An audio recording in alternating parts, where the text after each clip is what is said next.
High above the rolling hills and winding rivers, where the air felt soft and slow, there drifted a tiny cloud. Not a storm cloud. Not a towering cloud. Just a little one. Its edges were round and fluffy, like a pillow that had learned how to float. Its color was pale and quiet, not bright white, not dark gray, somewhere gently in between. The cloud's name was Nimbrel. Nimbrel moved with the breeze, never in a hurry. But even so, Nimbrel felt tired. Very tired. I don't feel light anymore. Nimbrel sighed, its voice sounding like mist slipping through leaves. I feel heavy. The wind, who often carried clouds across the sky, brushed past and whispered, Perhaps you've been holding too much. But Nimbrel did not know how to put anything down. Every day, Nimbrel watched other clouds drift by. Some puffed up proudly and made shapes for children below. Some stretched tall and poured rain on thirsty fields.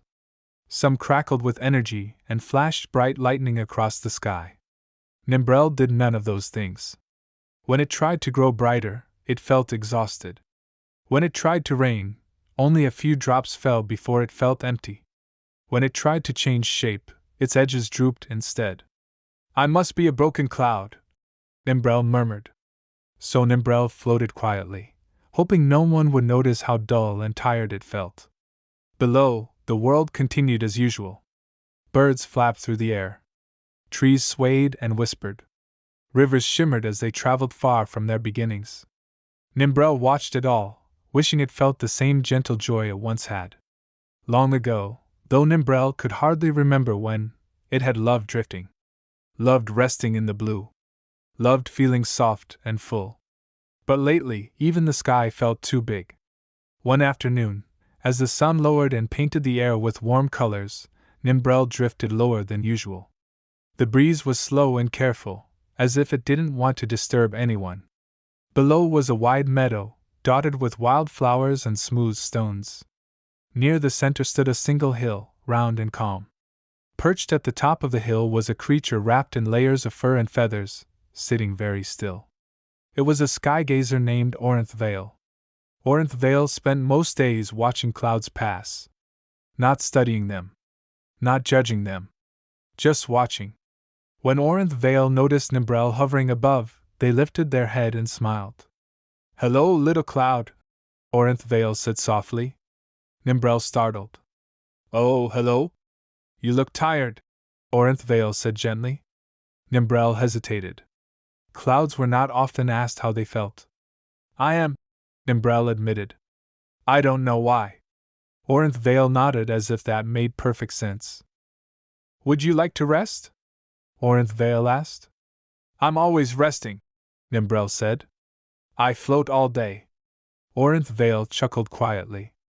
Floating isn't always resting, they said. Sometimes it's just continuing. Nimbrel thought about that. I don't know how to rest differently, Nimbrel said.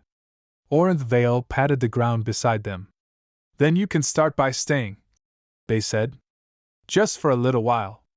The breeze slowed even more, and Nimbrel drifted to a gentle stop above the hill. Nothing happened. No lightning. No rain. No bright shining. Just stillness. At first, Nimbrel felt uncomfortable. What should I be doing? Nimbrel asked. Nothing, Orinth Vale replied. The word felt strange. Nothing. Minutes passed. The sun warmed Nimbrel's underside. The air cooled its top. The sky held it without asking for anything. Nimbrel felt a small looseness inside. I feel softer, Nimbrel said quietly. That's a good start, Orinth Vale said. As evening arrived, the meadow darkened, and tiny lights flickered among the flowers. Fireflies danced in slow patterns, glowing gently, never rushing. Nimbrel watched them. They're not very bright, Nimbrel said. But they're beautiful. Yes, Orinth Vale said. They glow when they're ready. Night settled in, and stars appeared, scattered across the sky like quiet reminders. Nimbrel noticed something new. The stars did not shine all at once. Some twinkled softly. Some pulsed slowly. Some barely glimmered at all. Yet the sky felt full. Nimbrel stayed there all night. It didn't try to change. It didn't try to help.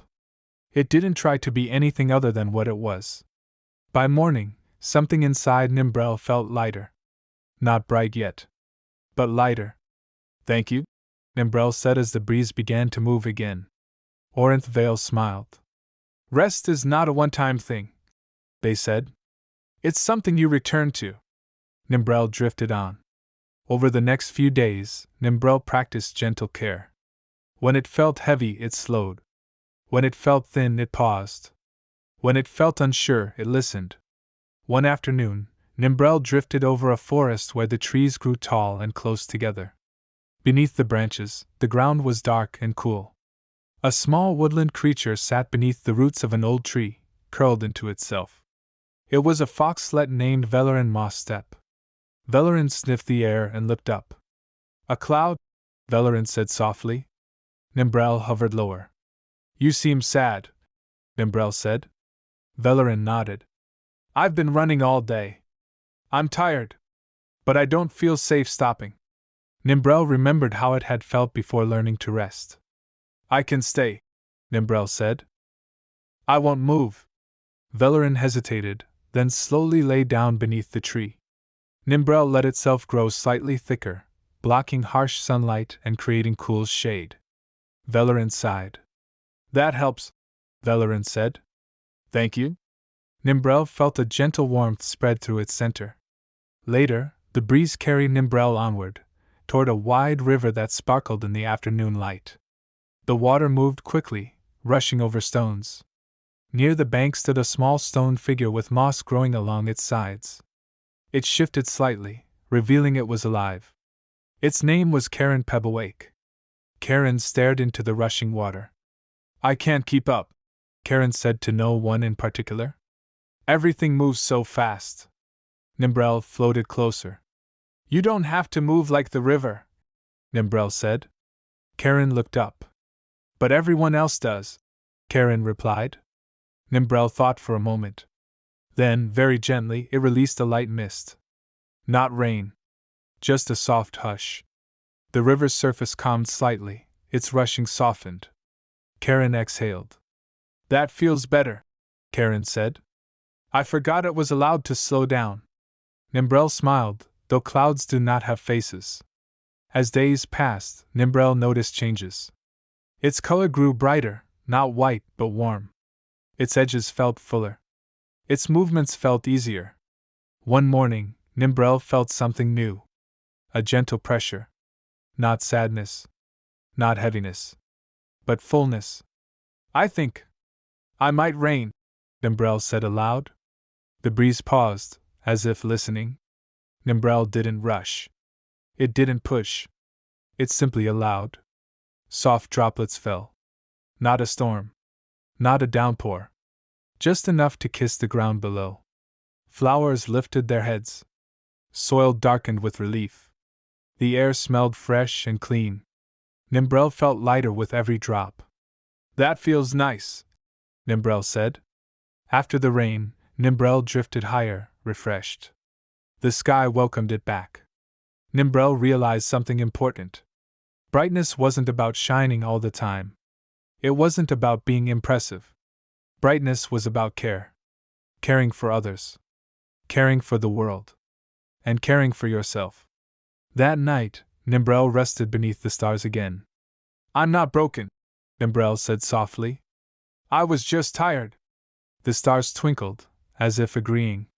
From then on, whenever Nimbrel felt heavy, it remembered. It remembered the hill. The stillness. The permission to pause. And each time it rested, it grew brighter, not because it tried, but because it was kind to itself. And so, high above the world, Nimbrel drifted on. A cozy cloud.